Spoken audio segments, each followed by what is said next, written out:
조용히 아름다운 곳 충정로 걸어볼까요? 오늘의 산책은 충정로역에서 시작했습니다. 4번 출구로 나와 성요셉 아파트 길을 따라 내려가다 여기서울 149쪽 서점을 둘러본 뒤 드로우 에스프레소 바에서 커피와 백설기를 즐겨봤습니다. 다음은 서소문 성지 역사박물관을 구경하고 서소문 역사공원을 거닐었습니다. 그리고 우리나라 최초의 천주교 성당 약현성당을 감상하다가 커피 출판사에서 시간을 보낸 뒤 충정로역 4번 출구로 돌아와 마무리했습니다. 그럼 산책 시작하겠습니다. 충정로역 4번 출구로 나오면 바로 오른쪽에 골목으로 들어가는 길이 있는데요. 살짝 언덕이지만 조금만 올라와 주시면 금방 내리막길이 시작됩니다.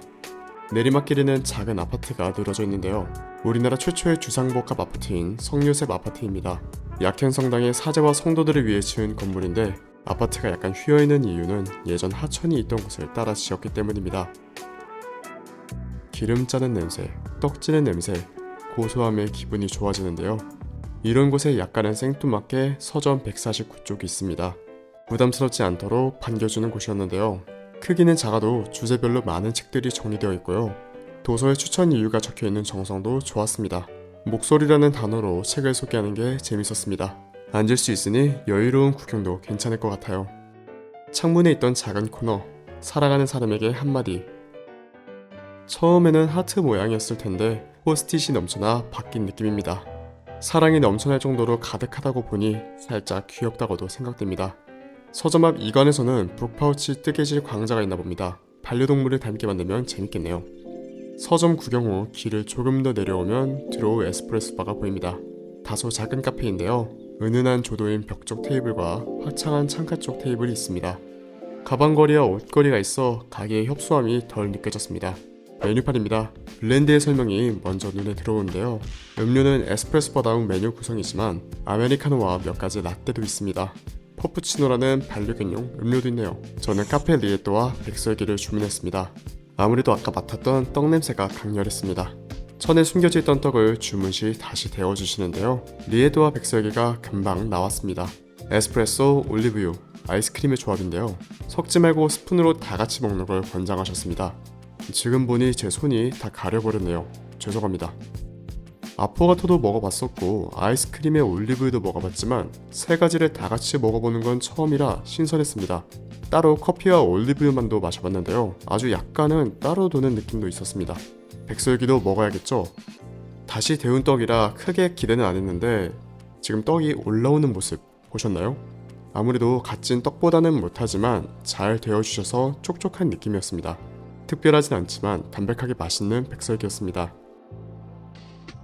리에또는 이태리어로 행복이란 뜻이고 드로우는 끌어당기다라는 뜻이니 카페 드로우에서 리에또 행복을 끌어당기라는 사장님의 마음이었습니다. 카페 리에또가 재밌었던 만큼 와인 리에또가 궁금해서 시켜봤습니다. 와인, 후추, 아이스크림의 조합인데요. 사장님께서 도수가 4도 내외라고 하셨습니다.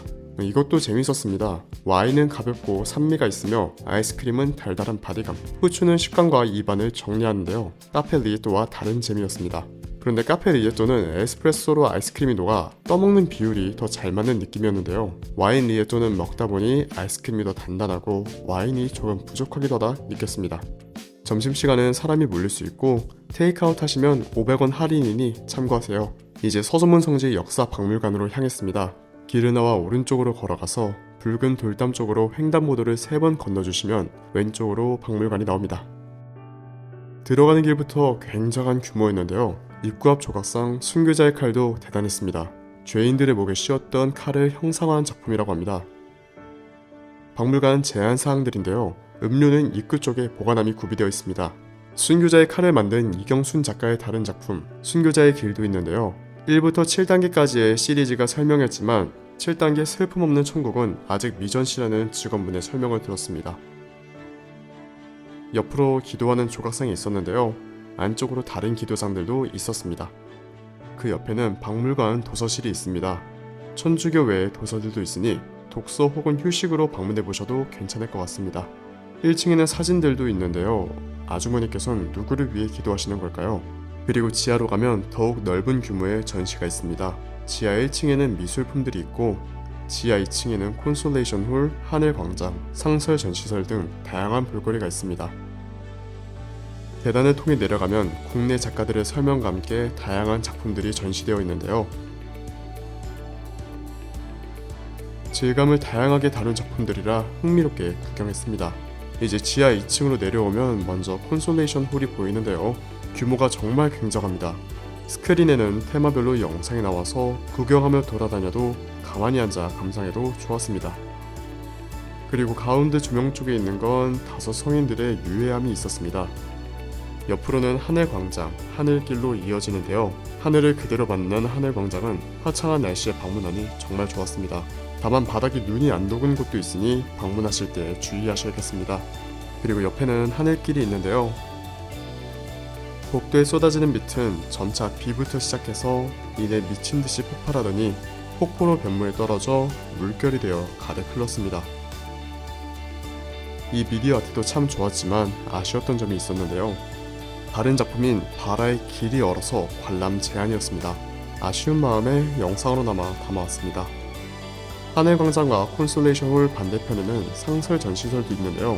과거 서소문이 어떤 곳이었고 조상들이 무슨 일을 하며 살았는지 옛날 이야기가 담겨있는 전시였습니다.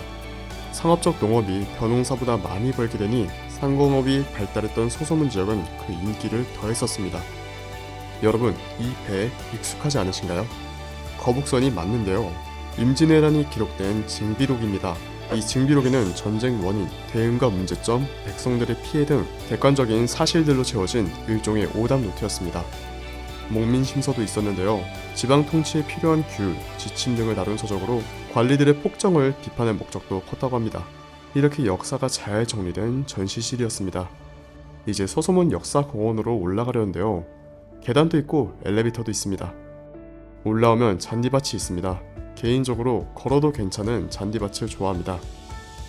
잔디밭뿐만 아니라 다양하게 걸어보기도 하고 광장 중앙 순교자 현양탑도 가까이서 봐봤습니다.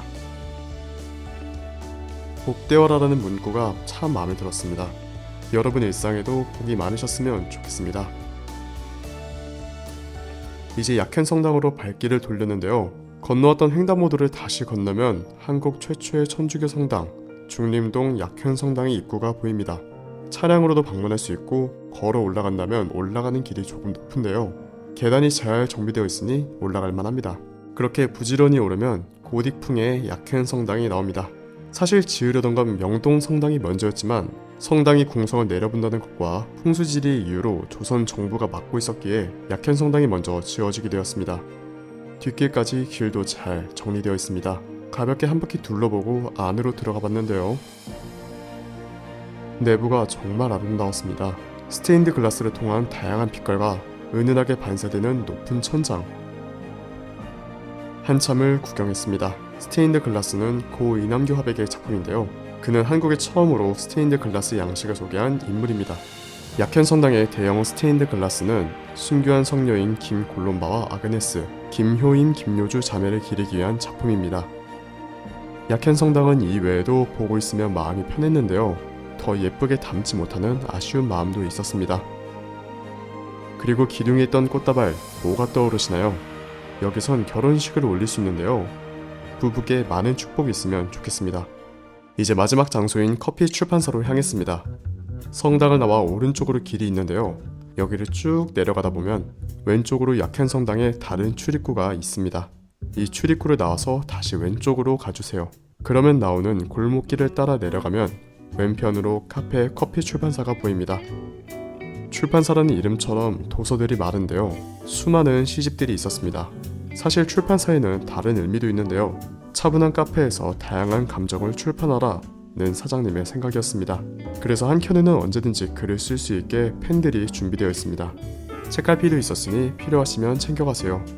이렇게 도서들도 눈에 들어왔지만 이파리 및 카메라나 카페 곳곳 카메라들을 보면 사장님께서 사진도 좋아하시나 봅니다. 사장님은 을지로 카페 커피 한약방에서 오래 일하시던 분이라 커피의 맛은 의심하지 않으셔도 될 것 같습니다. 게다가 커피를 주문하면 이렇게 예쁜 잔에 담아주십니다. 메뉴판인데요. 다양한 온도가 준비되어 있고 간단하게 어떤 향미인지 적혀 있습니다. 다른 마실 것들도 은근 알차며 디저트도 간단하게 있습니다.